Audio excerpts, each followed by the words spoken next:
मैं आपको बताना चाहता हूं रोग के बारे में। रोग के बारे में चर्चा आदि काल से लेकर वर्तमान समय तक, प्राकृतिक की उत्पत्ति से लेकर वर्तमान समय तक, सतयुग से लेकर कलयुग तक, मानव जीवन के मस्तिष्क में बार बार यह विचार आता है कि आखिर रोग क्यों होता है, मृत्यु का सत्य क्या है। मृत्यु को अपने स्थान तक जाने के लिए एक बहाना चाहिए, एक माध्यम चाहिए। वह माध्यम हमें रोग से ही प्राप्त होता है। ये माध्यम है रोग से प्राप्त होता है, क्यों? और रोग कितने प्रकार का होता है? रोग दो प्रकार का होता है, पहला साध्य तथा दूसरा असाध्य। साध्य रोग वह रोग होता है जो उपचार के माध्यम से ठीक किया जा सकता है। असाध्य रोग वह होता है जो उपचार के माध्यम से ठीक नहीं किया जा सकता। यह असाध्य रोग हमें पिछले कर्मों के आधार पर प्राप्त होता है। लेकिन आज तक चिकित्सक विज्ञान, आयुर्वेदिक विज्ञान, यूनानी विज्ञान, होम्योपैथिक विज्ञान, प्राकृतिक चिकित्सा विज्ञान यह बताने में सक्षम नहीं है रोग क्यों होता है और कब होगा। कोई भी अच्छा डॉक्टर बीमारी का इलाज कर सकता है, कोई भी अच्छा हकीम ठीक कर सकता है, लेकिन आने वाले समय में कौन सी बीमारी कब होगी इसके बारे में कोई जानकारी नहीं दे सकता। लेकिन इन बीमारियों की खोज बहुत लंबे समय से हमारे ऋषि मुनियों ने ज्योतिष की विधि के द्वारा इन सब का ज्ञान प्राप्त किया और बताया कि कौन से ग्रह के द्वारा कौन सी बीमारी हो सकती है। एक दिन के बच्चे की कुंडली देख के ये बताया जा सकता है, एक दिन के बच्चे की कुंडली देख के ये बताया जा सकता है इसे कौन सी बीमारी। अच्छा, देखिए, विज्ञान के युग ने इतनी मेहनत करने के बाद भी इस नतीजे तक नहीं पहुंच पाए, लेकिन ज्योतिष के द्वारा हमें इतना ज्ञान हो गया कि हमें कौन सी बीमारी किस समय हो सकती है। जब हम गर्भ से बाहर आते हैं उस समय यह ग्रह गति के आधार पर हमारी जन्म पत्री बनाई जाती है। जन्म पत्री को पढ़ने के बाद पूरी जिंदगी में होने वाली घटनाओं की जानकारी प्राप्त हो जाती है। उसी समय हमें यह पता लग जाता है कि हमारी जिंदगी में कौन सा साध्य या कौन सा असाध्य रोग होने वाला है। जब हम गर्भ से बाहर आते हैं तो उस समय हम इस ब्रह्मांड में पाप रहित, झूठ रहित, समझ पानी की तरह निर्मल होते हैं। हमारा कोई भी अपराध नहीं होता, ना ही कोई पाप होता। लेकिन उस समय पर ज्योतिष विज्ञान कैसे बता देता है कि उस व्यक्ति की मृत्यु कैंसर से होगी, उसे ब्लड कैंसर होगा, उसे हार्ट की प्रॉब्लम आएगी, उसे घुटने के दर्द की प्रॉब्लम आएगी, उसकी पत्नी की मृत्यु हो जाएगी, उसके बच्चे की मृत्यु हो जाएगी, उसकी मृत्यु खुद की हो जाएगी, जल में डूबने से हो जाएगी, एक्सीडेंट हो जाएगा, कंगाल हो जाएगा, दिवालिया हो जाएगा, बीमारी हो जाएगी। ये सारी की सारी बातें हमारा ज्योतिष शास्त्र क्यों बताते हैं? जिसके माध्यम से ग्रह की गति की करने से हमारी जिंदगी का ज्योतिष करना हो जाती है, जिसके आधार पर हम बता देते हैं मंगल की महादशा में व्यक्ति मृत्यु को प्राप्त होता है, एक्सीडेंट होता है। मंगल राहु एक अंगारक दोष बनाता है, राहु चंद्रमा ग्रहण दोष बनाता है, चंद्र शनि एक विष योग बनाता है। हम एक सेकंड में उस व्यक्ति के बारे में सारी बातें बता देते हैं। कितनी देर में? एक सेकंड। तो मैं ये बताना चाहता हूं कि अगर आप लोग भी इसे ध्यान से सुनेंगे, पढ़ेंगे, तो आप लोग को भी काफी अच्छा लगेगा।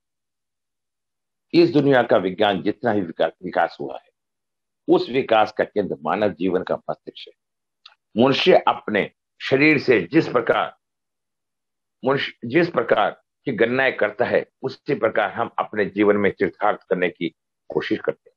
अगर हम इच्छा होती है कि हम हवा में उड़ें, तो उस विचार के आधार पर हमारे मन में एक हवा में उड़ने की इच्छा हुई, तो हमने हवाई जहाज का निर्माण किया। हमारे मन में एक भागने की इच्छा हुई, दौड़ने की इच्छा हुई बहुत अच्छी स्पीड से, तो हमने एक कार का निर्माण किया। वो उन सब का निर्माण करने वाला कौन है? मानव है, मानव। और मानव जब ये सब कार्य करके आगे चला तो उसका जीवन भी सफलता की तरफ चला। उसी प्रकार हमने जीवन को चित्रार्थ करने की कोशिश। अगर हमें इच्छा होती है कि हम हवा में उड़े, जब इस दुनिया में गर्भ से बाहर आते हैं उस समय हमारा कोई दोष नहीं होता। इसके बावजूद भी हम इस दुनिया में परेशानी व दुख होते हैं। इसलिए पूर्ण दावे के साथ कहा जा सकता है कि पिछले कर्मों के आधार पर हमारी आत्मा उस प्रकार के कर्म में प्रवेश करती है। पिछले कर्मों के आधार पर ही हमारी आत्मा उस कर्म में जाती है। और मैं आपको फिर एक नई बात बता देता हूं, जब हमारे कर्म बुरे होते हैं तो हमारे ग्रहों की दशा नकारात्मक होती है, नीच के ग्रह होते हैं, शत्रु ग्रह होते हैं। और जब हमारा जन्म होता है तो हमारे ग्रह नीच स्थिति में पाए जाते हैं। लेकिन जब हमारा जन्म, हमारे कर्म अच्छे होते हैं, प्रारब्ध अच्छा होता है, तो अच्छे कर्म में जाते हैं। और हमारा जन्म जब होता है जब ग्रहों की अच्छी स्थिति होती है, ग्रह उच्च के होते हैं और ग्रह मित्र राशि के होते हैं, उच्च के होते हैं, मित्र राशि के होते हैं और नीच का कोई ग्रह नहीं होता। अब आप जान रहे हैं कि मैं कितने बारीकी से आपको ये सब बातें बता रहा हूं। अगर आप बुरे ग्रह में पैदा होते हैं, ठीक है, जैसे भगवान को हम याद नहीं करते, आप नास्तिक हो जाते हैं और भगवान को याद नहीं करते। और जब आप अस्वस्थ होते हैं तो आप बार बार भगवान को याद करते हैं। तो कबीर दास जी ने क्या कहा, अरे दुख में सुरविन सब करें और सुख में करे ना कोई, जो सुख में सुरविन करे तो दुख काहे को। हमारे ऋषि मुनियों ने कितने समय पहले इन सब बातों को बताया है कि अपने कर्मों को सुधारो तो आपका भला होगा। लेकिन हम उसके बावजूद भी अपने कर्म को सुधारने का प्रयास नहीं करते। देखिए, कबीर दास जी ज्योतिष नहीं मानते, लेकिन ईश्वर में उनकी आस्था थी। इसलिए हर व्यक्ति भगवान को मानता है, क्योंकि वह प्राकृति का सिद्धांत है। भगवान के बिना चल नहीं सकता। प्राकृतिक के विकास के बारे में, मनुष्य की उत्पत्ति के बारे में जो विज्ञान के अंदर लिखा है वह पूर्ण रूप से गलत है। और भविष्य में यह भी गलत साबित होता है कि मैं अपने भविष्यवाणी के माध्यम से यह दावा करता हूं, पृथ्वी की उत्पत्ति सूर्य के विस्फोट से नहीं हुई। वह यह भगवान का बनाया हुआ एक पूर्व नियोजित विधान है, जिसकी विस्तृत जानकारी मैं आपको अन्य तरीके से आगे भी दूंगा। अगर कोई बच्चा पैदा होता है, अंधा होता है, लंगड़ा होता है, उसका नाक नहीं होता, उसका कान नहीं होता और दो सिर वाला होता है, हिजड़ा होता है, उसने ऐसा क्या पाप किया, उसे इस दुनिया को देखा नहीं जा सकता, सुना नहीं जा सकता। इन बातों का जवाब आधुनिक विज्ञान के पास ना है, ना था और ना होगा। इसलिए ये कहा जा सकता है कि उसकी किस्मत में असाध्य रोग है। असाध्य रोग को ठीक नहीं किया जा सकता। इस प्रकार के रोग के लिए उन्हें आत्माओं को गर्भ प्रवेश कराया जाता है, जिन्होंने पिछले जन्म में घृणित व बुरे कर्म किए हैं। ज्योतिष विज्ञान के माध्यम से आप पैदा होते हैं, अपने भाग्य के बारे में जानकारी प्राप्त कर सकते हैं। भगवान ने आपके नसीब में क्या लिखा है, आप इस दुनिया में कैसे कर्म करने के लिए पैदा हुए हैं, आपका जीवन जीने का उद्देश्य क्या है। पैदा होते ही अगर आपने भाग्य के बारे में जान चाहते हैं, कर्म के माध्यम से उसे ठीक किया जा सकता है। अगर भगवान ने आपकी जिंदगी में बीमारी दी है तो आप उपाय के माध्यम से, प्रभु के आशीर्वाद से उनको आप ठीक कर सकते हैं। ठीक है, इन रोगों को किस प्रकार से ठीक किया जा सकता है और अपने भाग्य के बारे में अधिक प्राप्त करना चाहते हैं तो आप हमारी क्लासों को अटेंड करें। हम आपको धीरे धीरे सब कुछ बताएं। जब हम गर्भ में होते हैं उसमें उसका प्रभाव हमारे ऊपर किस प्रकार पड़ता है। गर्भ में विकसित होते हुए भी हम इन ग्रहों के प्रकोप से बच सकते हैं। आने वाली बीमारी से क्यों बचा जा सकता है, यह सब संभव है। अगर आप चाहेंगे तो मैं समय समय पे आपको इन सब बातों के बारे में बताने का प्रयास करूंगा। अब मैं आपको आगे बताना चाहता हूं कि रोग कितने प्रकार के होते हैं। अब मैं आपको 1 नंबर से लेके 9 नंबर तक आने वाले रोगों के बारे में बताऊंगा। 1 नंबर से कौन सा रोग होता है और 2 नंबर से कौन सा रोग होता है, इसके बारे में मैं आपको विस्तार से डिटेल में बताऊंगा। रोग कितने तरह के होते हैं और रोग की उत्पत्ति क्यों हुई। आप जानते हैं शरीर के अंदर वात, पित्त, कफ, ये हर व्यक्ति के शरीर के अंदर होता है। इन्हीं से रोग की उत्पत्ति होती है। कोई भी रोग हो, किसी भी तरह का रोग हो, उनकी प्राप्ति।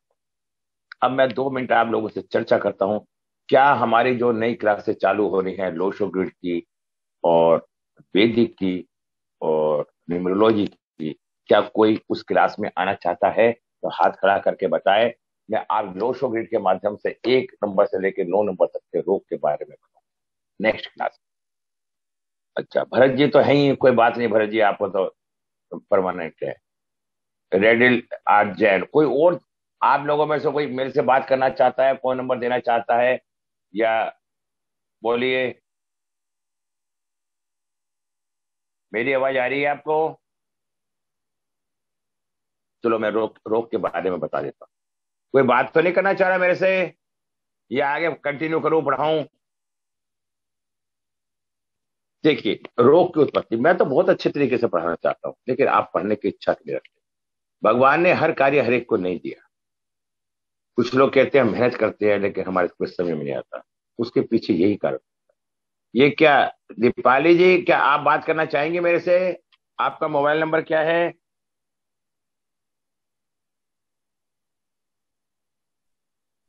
जी गुरुजी, मैं आज आपकी फर्स्ट क्लास ही अटेंड कर रही हूँ, तो मैं एक बार देखना चाह रही हूँ कैसे क्या हो रहा है यहाँ पे। कोई मेरे को बात वैदिक नहीं। में इंटरेस्ट है, एस्ट्रोलॉजी में।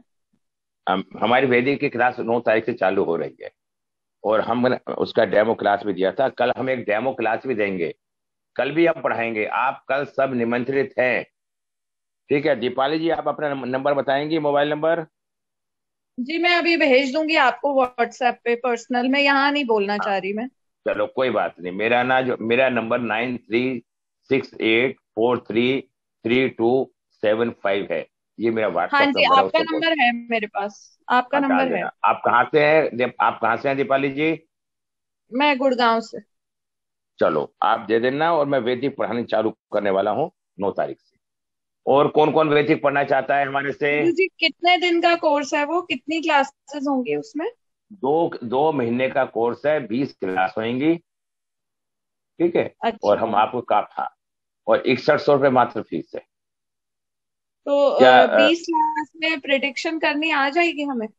हाँ, प्रोडक्शन करनी आ जाएगी। क्योंकि ठीक है वैदिक ना? तो अपने आप में बहुत बड़ी फील्ड है, तो। देखो, आप जानती हैं, लेकिन मैं आपको इस पॉइंट पे ला खड़ा कर दूं कि आप प्रोडक्शन करना और देखना सीख जाएंगे। आप लाचार नहीं रहेंगी। देखिए, फिर आप जितनी प्रैक्टिस करेंगे आपका फायदा आपका होगा। उसके बाद फिर एडवांस करवाएंगे, तो उसमें फिर कोर्स करवाएंगे हम, उससे आगे करवाएंगे, लेकिन सीख जाएंगे आप। ये हमारा वादा है। ठीक है ना? सीखता भी वही है जिसमें लगन होती है। और कोई बात करना चाहता है? ब्रजमोहन। नमस्कार गुरुजी। नमस्कार, कहाँ से सर आप? बस सर वो अरनिया का ऑपरेशन करवाया है, उसमें थोड़ा सा रेस्ट कर रहा था। अच्छा, आप तो पहले क्लास में थे ना हमारी, आए थे मेरे ख्याल हाँ में था आप, है? सर।